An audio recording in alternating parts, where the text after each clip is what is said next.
Brian, given some of the companies that I assume you talk to over in China, I mean, what sort of policy details are they waiting for? Because you said the PBOC swap facility, yes, while nothing new, the expectation is that it will help liquidity in the stock market. But in order to sustain the share prices, particularly given the deflationary environment and some of the price wars that some of these companies are dealing with and the overcapacity concerns, as I mentioned, what sort of policy details do you think some of these companies are looking for this to continue as far as the momentum is concerned, and then for that to translate into demand?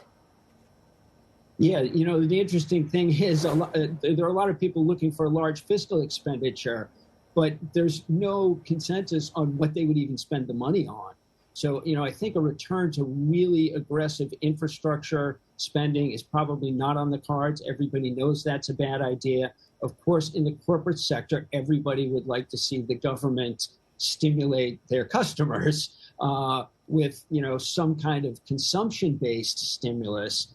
I think the problem with that is it's not really consistent with the economic model in which the state largely directs the allocation of capital. The more you boost consumption, the more, say, consumers have over where the capital goes, because the capital has to go to serve their wants and needs. And it's also a policy that's not really reversible.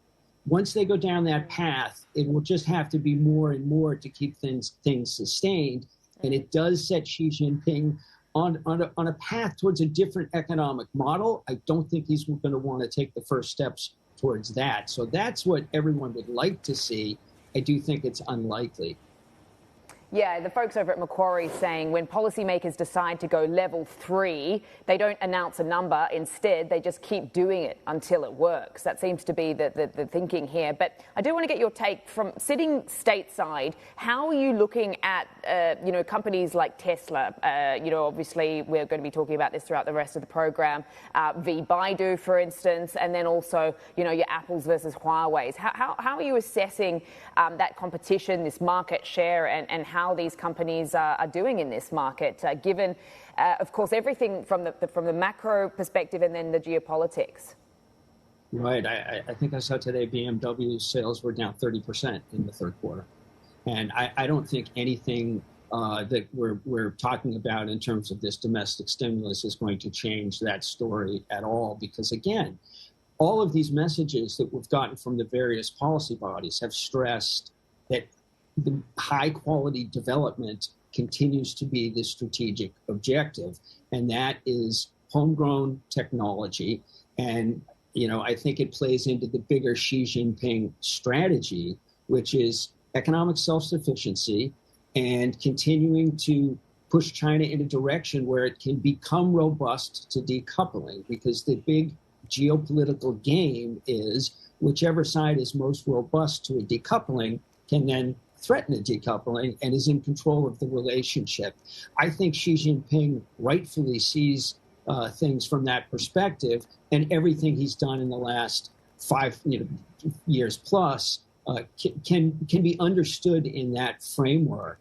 And that kind of bilateral tension is going to continue to be a black cloud over multinationals doing business in China.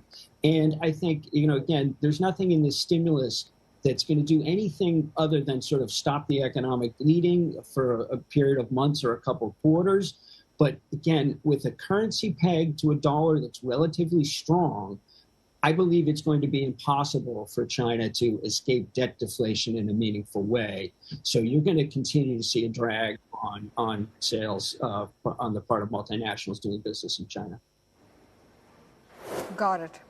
Thanks very much for joining us and giving us that perspective.